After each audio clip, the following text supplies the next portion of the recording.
आज हमारे साथ रीजन में स्टूडियो में मौजूद हैं Punita Sharma ji, who is a Kathak exponent. A very very warm welcome to you. बहुत बहुत स्वागत है आपका। नमस्कार, धन्यवाद। और आज मैं आपसे कथक के बारे में और कथक में कितने घराने हैं, क्या क्या कथक के ज़रिए हम अपने समाज को, अपने देश को दे सकते हैं, और क्या क्या हमारी जो नई पीढ़ी है इससे क्या क्या उन्हें लाभ मिल सकता है, इन सब चीज़ों पे आज मैं आपसे बात करना चाहूँगी। तो पुनीता जी, हम हमारे सेगमेंट में, सृजन सेगमेंट में यूजुअली हम डांस फॉर्म्स को काफ़ी प्रमोट करते हैं, और आपने कथक की बात की। आपने कथक क्यों चुना है? आपने दोनों घरानों की बात की है, बनारस और लखनऊ, जहाँ से आप ट्रेन हुई हैं, but why Kathak? Why Kathak?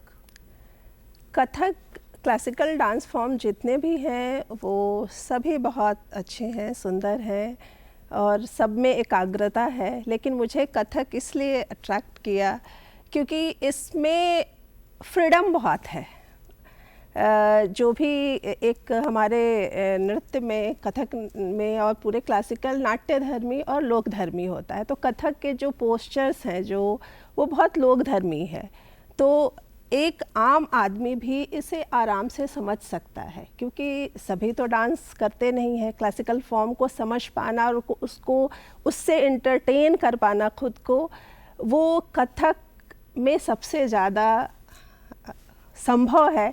ये मैंने जब देखती थी परफॉर्मेंसेस जाके, तो मुझे लगा कि नहीं, मुझे यही डांस फॉर्म करना है, क्योंकि ये लोक धर्मी ज़्यादा है, मतलब आम पब्लिक भी इसको अच्छे से समझ सकती है। शुरुआत कैसे हुई आपकी कथक जर्नी की? दरअसल मेरे मदर एंड फादर दोनों ही वर्किंग थे, तो उन्होंने बस हॉबी क्लासेस के लिए मुझे डाल दिया कि हाँ भाई, ये बिज़ी रहेगी तो कहीं और ध्यान नहीं बटेगा।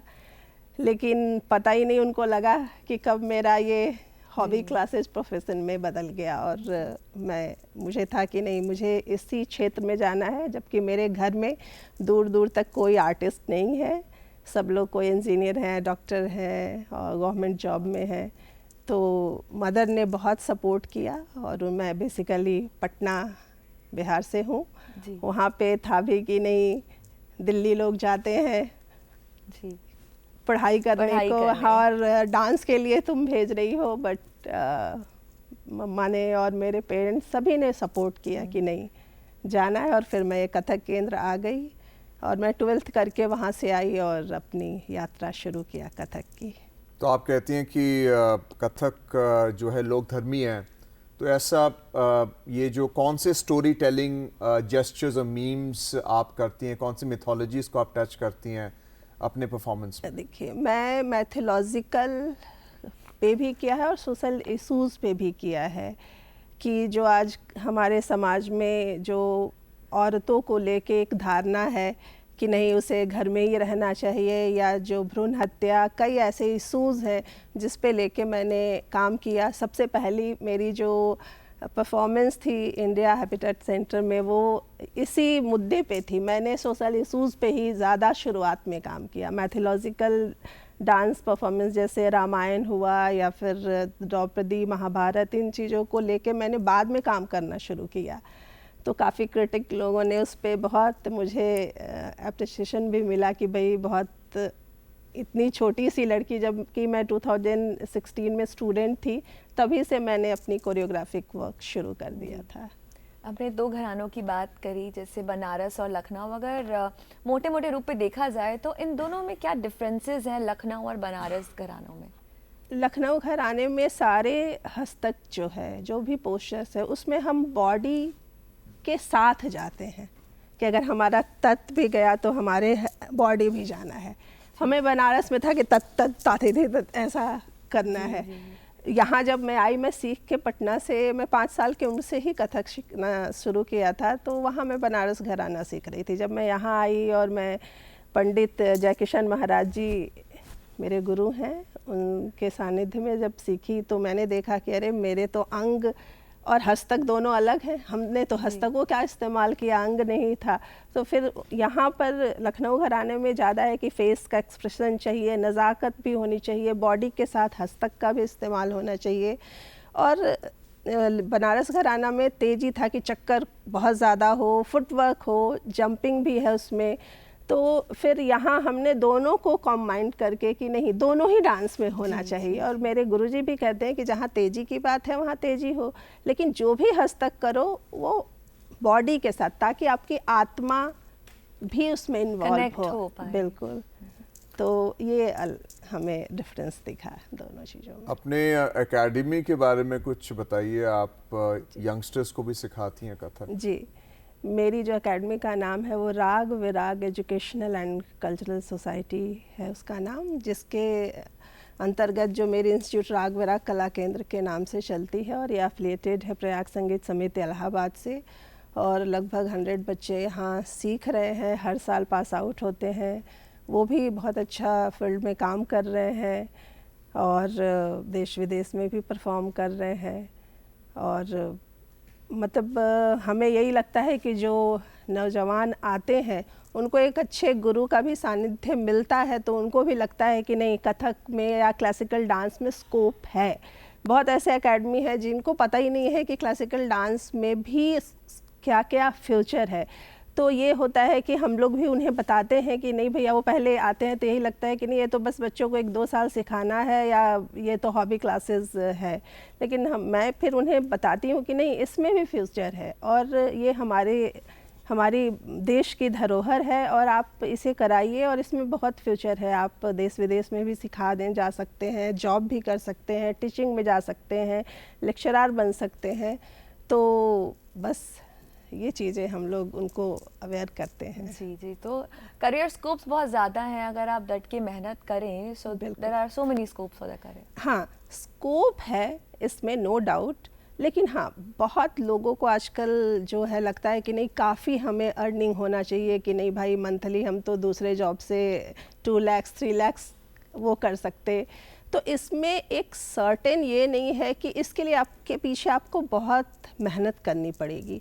हाँ, थोड़ा मुझे लगता है कि सरकार को भी क्लासिकल डांस को बचाने के लिए कुछ ऐसी एक सिक्योर अर्निंग की करनी चाहिए, क्योंकि हर इंसान जॉब नहीं करना चाहता है, कला परफॉर्मर होता है। मैं खुद एक परफॉर्मर हूँ। मुझे अगर कोई कह दे कि नहीं तुम परफॉर्मेंस ना करो, सिर्फ टीचिंग करो, तो मेरे को गवारा नहीं है।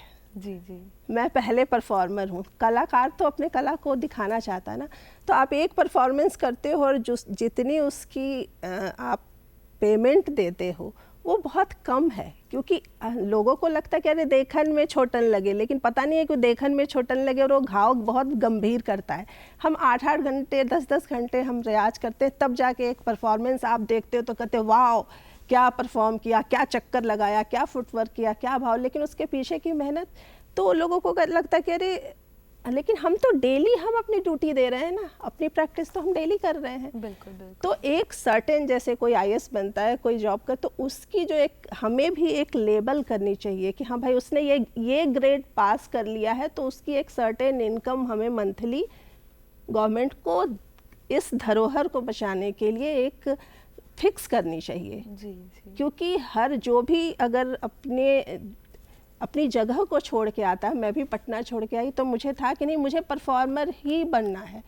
मैं जब एक परफॉर्मेंस करती हूँ तो वो जो सेटिस्फैक्शन मिलता है, वो बच्चों को ठीक है ज्ञान मैं दे रही हूँ, लेकिन वो सेटिस्फैक्शन मुझे नहीं मिलता। अगर मुझे दोनों चाहिए। लेकिन अगर कोई कहेगा कि नहीं तुम डांस परफॉर्मेंस चुनना चाहोगी या सिर्फ सिखाना, तुम्हें एक ही चुनना है, तो मैं परफॉर्मेंस। यस जी। तो ऐसे तो दूसरे प्रोविजंस हैं, प्रोग्राम्स हैं, जैसे CSR कॉर्पोरेट सोशल रिस्पॉन्सिबिलिटी, जहाँ पे प्राइवेट सेक्टर भी जुड़ सकता है और इन आर्ट फॉर्म्स, डांस फॉर्म्स को प्रमोट कर सकता है। उनके पास फंडिंग है जहाँ पे 2% of corporate revenue can go into this type of spending. तो वहाँ पे भी क्या एकेडमीज देख रही हैं फॉर फंडिंग रिक्वायरमेंट्स? नहीं, लेकिन CSR कोई सपोर्ट नहीं करती। आजकल चीज़ें बहुत बदल गई हैं हमारे भारत में, और पहले हुआ करता था, अब खुद के ही इतने NGOs बना रखे हैं वही ऑर्गेनाइजेशन कि वो अपने अंदर ही CSR फंड को